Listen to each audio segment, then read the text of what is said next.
안녕하세요. 성경 읽기가 어렵지만 포기하지 않고 성경을 더 깊이 이해하고자 도움을 받기 위해 찾아오신 여러분을 환영합니다. 오늘은 디모데전서를 함께 살펴보려고 해요. 사실 이 편지 처음부터 읽다 보면 좀 헷갈릴 때가 많잖아요. 맞아요. 바울이 거짓 교사 얘기를 하다가 갑자기 기도 얘기를 하고 또 남성과 여성 역할을 다루다가 교회 리더 자격 요건으로 넘어가고요. 네네. 꼭 주제가 여기저기 흩어져 있는 뭐랄까 퍼즐 조각 같아요. 맞아요. 사실 저도 처음 디모데전서 읽었을 때 정말 길을 잃었어요. 1장부터 읽다가 이게 무슨 말이지? 하고 책을 덮은 적도 많았거든요. 저만 그런 게 아니었군요. 그럼요. 그래서 오늘은 보통 책을 읽는 방식이랑은 조금 다르게 이 흩어진 퍼즐 조각들을 한 번에 맞출 수 있는 그림 상자를 먼저 열어보려고 해요. 그림 상자요? 네, 저자의 의도가 가장 선명하게 드러나는 책의 중간 부분부터 시작해서 그 시각으로 전체를 다시 조망해 보는 거죠. 아, 흥미로운 접근이네요. 영화를 볼 때도 결정적인 장면이나 반전을 살짝 알고 보면 그 주인공의 사소한 행동이나 대사 하나하나가 왜 중요했는지 비로소 이해되는 것처럼요. 바로 그거죠. 그렇다면 우리가 찾아야 할 디모데전서의 그 결정적인 장면, 그림 상자는 어디에 있나요? 바로 디모데전서 3장 14절과 15절이에요. 여기서 바울이 이 편지를 왜 썼는지 그 목적을 아주 명확하게 밝힙니다. 아, 목적이요? 네, 내가 속히 내게 가기를 바라나 이것을 내게 쓰는 것은 만일 내가 지체하면 너로 하여금 하나님의 집에서 어떻게 행하여야 할지를 알게 하려 함이니. 하나님의 집에서 어떻게 행하여야 할지, 이게 이 편지의 핵심 목적이라는 거군요. 여기서 하나님의 집은 당연히 교회를 말하는 거겠죠? 정확해요. 그리고 바울은 곧바로 그 교회의 정체성이 뭔지 정의를 내려요. 이 집은 살아계신 하나님의 교회요, 진리의 기둥과 터이니라. 진리의 기둥과 터. 네. 교회가 그냥 사람들이 모이는 건물이 아니라 진리를 굳건히 바치고 서 있는 기둥이자 토대라는 거예요. 아, 그렇게 연결되는군요. 그동안은 1장의 거짓 교사, 2장의 기도, 3장의 직분자 얘기가 다 따로따로인 줄 알았거든요. 네네. 근데 진리를 수호하는 집이라는 이 큰 그림 위에 올려놓으니까 뭔가 제자리를 찾아가는 느낌이 드네요. 맞아요. 이건 단순히 디모데 개인을 위한 조언을 넘어서 교회라는 공동체를 위한 일종의 건축 설계도였군요. 바로 그거예요. 이 설계도로 먼저 이해하는 게 디모데전서 전체를 꿰뚫는 가장 중요한 첫걸음이에요. 이 열쇠를 손에 쥐고 있어야 나머지 방들을 제대로 열어볼 수 있죠. 알겠습니다. 교회가 진리의 기둥이라는 건 이제 이해가 되는데 바로 다음에 3장 16절에서 경건의 비밀이라는 말이 나오니까 갑자기 개인의 영성훈련 얘기로 넘어가는 것 같아서 좀 뜬금없게 느껴지거든요. 아, 그거 아주 좋은 질문이에요. 이 두는 어떻게 연결되는 건가요? 대부분 거기서 길을 잃거든요. 우리한테 경건이라는 단어는 보통 내가 어떻게 더 거룩하게 살까? 내가 해야 할 일은 뭘까? 이런 질문을 떠올리게 만들잖아요. 네, 맞아요. 하지만 바울이 말하는 경건의 비밀은 우리가 지켜야 할 행동 목록이 아니에요. 행동 목록이 아니라고요. 그럼 뭔가요? 솔직히 저는 항상 경건의 비밀을 제가 따라야 할 예수님의 완벽한 삶, 일종의 목표 지점이라고 생각했거든요. 그렇게 생각하기 쉽죠. 하지만 16절을 자세히 들어보면 주어가 우리가 아니라 전부, 그분, 즉 예수 그리스도예요. 아, 이게 사실 초대교회 시절에 불렸던 아름다운 찬송시로 알려져 있어요. 그도다 경건의 비밀이여 그렇지 않다 하는 이 없도다 하면서 시작하죠. 찬송시요. 네, 그는 육신으로 나타난 바 되시고 영으로 의롭다 하심을 받으시고 천사들에게 보이시고 만국에서 전파되시고 세상에서 믿음 바 되시고 영광 가운데서 올려지셨느니라. 그러네요.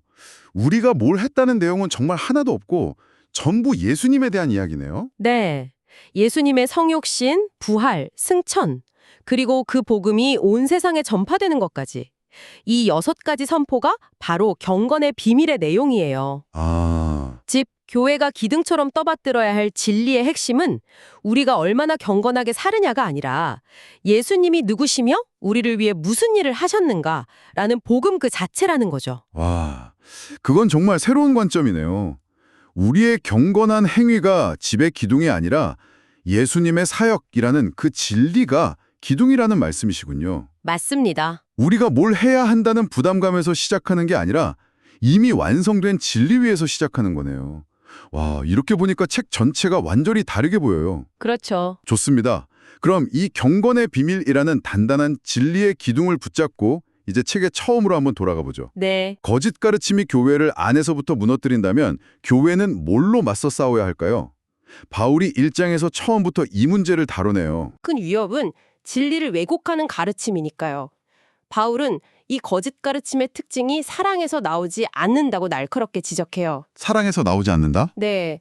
그들의 목표는 끝없는 논쟁이나 자기 과시이지 복음이 만들어내는 청결한 마음과 선한 양심과 거짓이 없는 믿음에서 나오는 사랑, 이게 아니라는 거죠. 그러면서 거짓 교사들과는 정반대되는 예시로 자기 자신을 내세우는 것 같아요. 맞아요.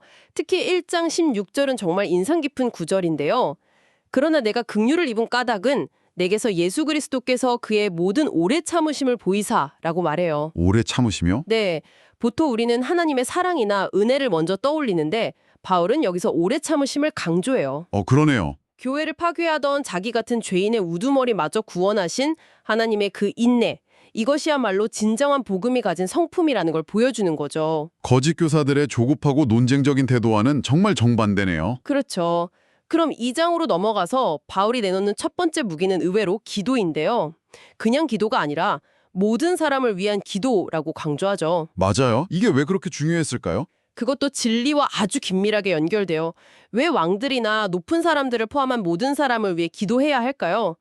디모데전서 2장 4절이 그 이유를 말해줘요. 4절이요? 네, 하나님은 모든 사람이 구원을 받으며 진리를 아는 데에 이르기를 원하시느니라. 아, 하나님의 마음이 특정 그룹이 아닌 모든 사람을 향해 있기 때문에 진리의 집인 교회 역시 그 마음을 품고 모든 사람을 위해 기도해야 한다는 거예요.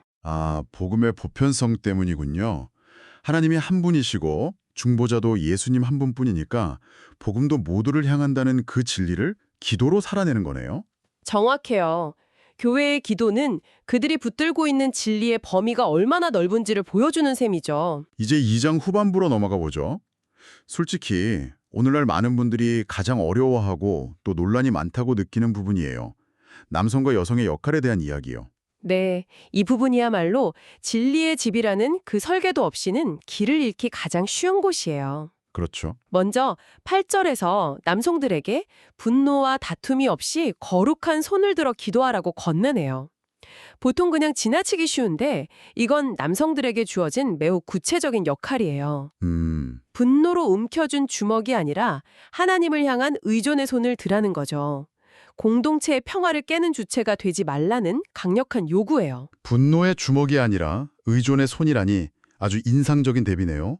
그럼 여성들에 대한 권면은 어떻게 이해해야 할까요? 여성에 대한 권면은 9절부터 시작되는데 핵심은 거치장이 아니라 선행으로 자신을 단장하라는 거예요. 그런데 선한 일이 뭔지 알아야 선행을 할 수 있겠죠. 그렇겠죠. 그래서 11절의 가장 중요한 동사는 배우라예요. 여자는 일체 순종함으로 조용히 배우라. 배우라. 네, 당시 여성들에게 공식적인 배움의 기회가 거의 없었다는 걸 생각하면 이건 엄청나게 혁신적인 가르침이에요. 진리의 집 안에서 여성들이 진리를 배우는 것을 강력하게 권장하고 있는 거죠. 그렇다면 가장 논란이 되는 12절. 여자가 가르치는 것과 남자를 주관하는 것을 허락하지 아니하노니라는 이 구절은 어떻게 이 큰 그림한테 들어갈까요? 이 구절을 전체 문단의 핵심 주제로 보기보다는 9절부터 11절의 내용을 뒷받침하는 설명으로 이해하는 게 좋아요. 뒷받침하는 설명이요? 네, 바울이 여기서 근거로 드는 건 당시 에베소의 문화가 아니라 창세기의 창조 순서거든요. 여기서 중요한 건 이걸 남녀의 가치나 능력에 대한 이야기로 보면 안 된다는 거예요. 네네. 오히려 진리의 집인 교회가 거짓 가르침으로 인한 혼란에 빠지지 않도록 하나님이 세우신 기본적인 역할과 질서가 있다는 걸 상기시키는 거죠. 당시 에베소 교회는 이 질서가 크게 흔들리고 있었거든요. 그래서 바울은 진리를 수호하기 위한 구조적인 문제로 가르침의 권위라는 질서를 먼저 세우고 그 안에서 모두가 진리를 배우는 게 중요하다고 본 거예요. 그러니까 이건 억압의 문제가 아니라 진리를 지키기 위한 구조의 문제로 접근했다는 거군요. 혼란 속에서 질서를 세우려는 의도로 읽어야겠네요. 네, 맞습니다. 자, 그럼 이제 책의 후반부로 넘어가 보겠습니다. 3장에서 선포된 경건의 비밀이라는 핵심 진리가 4, 5, 6장에서는 구체적으로 어떻게 나타나나요? 그동안은 이 부분들을 그냥 흩어진 교훈들로만 읽었던 것 같아요. 이 부분들도 진리의 기둥이라는 렌즈로 보면 아주 일관되게 연결돼요. 먼저 4장을 보면 어떤 거짓 교사들이 결혼을 금지하고 특정 음식을 못 먹게 해요. 아, 네. 일종의 극단적인 금욕주의죠. 그런 가르침이 왜 진리를 위협하는 건가요? 그냥 좀 유별난 신앙생활 방식 아닌가요? 바울은 이게 창조주 하나님에 대한 진리를 정면으로 왜곡하는 거라고 봐요. 하나님이 선하게 만드신 창조 세계를 악한 것처럼 여기니까요. 아, 디모데전서 4장 4절에서 하나님께서 지으신 모든 것이 선함에 감사함으로 받으면 버릴 것이 없나니라고 선언하죠. 이건 경건의 비밀에 나타난 육신으로 오신 예수님, 즉 물질 세계를 긍정하신 복음의 진리와도 연결이 되는 거예요. 그렇군요. 5장에는 과부들을 돌보는 아주 구체적인 지침들이 나오는데 이건 그냥 교회 행정이나 복지 정책처럼 보이기도 하거든요. 맞아요. 그렇게 보일 수 있죠. 하지만 이건 역시 교회가 하나님의 집, 즉 새로운 가족 공동체라는 진리를 어떻게 살아내야 하는지를 보여주는 가장 실제적인 예시예요. 가족 공동체요? 네, 혈연 가족이 책임지지 못하는 이들을 교회가 새로운 가족이 되어서 책임지는 것. 이게 바로 진리의 공동체가 세상에 보여주는 모습이라는 거죠. 그냥 돈만 주는 자선단체와는 근본적으로 다른 거예요. 마지막으로 6장에서는 돈에 대한 강력한 경고가 나와요. 이건 어떻게 연결될까요? 6장은 이 진리의 기둥이라는 열쇠가 돈 문제를 얼마나 심각하게 다루는지 보여줘요. 거짓 교사들은 경건을 이익의 방도로 생각한다고 하거든요. 아, 이건 진리의 집을 돈벌이를 위한 시장 좌판으로 만드는 것과 같죠. 경건의 비밀이신 예수님을 자신의 부를 축적하는 수단으로 삼는 거니까요. 오늘날의 번영신학과도 딱 맞닿아 있는 지점이네요. 그렇죠. 그래서 바울은 그 가치관을 정면으로 뒤집어 엎어요. 진리의 집에서 진짜 이익과 유익은 통장 잔고가 아니라 자족하는 마음 그 자체라고 선언하죠. 자족하는 마음. 네, 복음 안에서 이미 모든 것을 얻었음을 알고 만족하는 것. 이것이야말로 세상에 줄 수 없는 가장 큰 부라는 거예요. 가치관의 완전한 전복이죠. 자, 그럼 오늘 디모데전서를 쭉 살펴본 내용을 바탕으로 이번 주에 이 책을 직접 읽으실 분들을 위해 핵심을 다시 한번 정리해 주신다면요. 네, 디모데전서를 읽으실 때 지금까지 가졌던 질문을 한번 바꿔보시길 제안해요.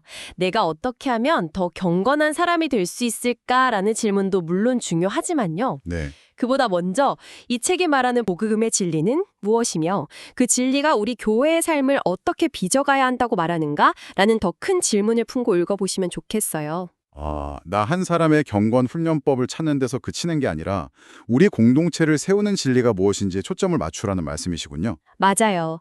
그리고 꼭 기억해 주세요. 성경을 읽는 우리는 모든 걸 완벽하게 이해한 교사가 아니라 어제보다 오늘 조금 더 깨달아가는 성장하는 학생이라는 사실을요. 성장하는 학생이요? 네, 읽다가 막히는 부분이 있더라도 좌절하지 마세요. 오히려 그 부분이 바로 내 생각이 하나님의 진리에 맞춰 변화되고 성장할 수 있는 소중한 기회예요. 아, 이해되지 않는 구절 앞에서 하나님, 이 말씀이 제 생각과 다른 것 같네요. 이 말씀을 통해 제 생각을 바꿔주세요. 라고 기도할 때 진짜 배움이 시작될 거예요. 네, 오늘은 디모데전서라는 잘 지어진 집의 설계도를 함께 들여다보는 시간이었어요.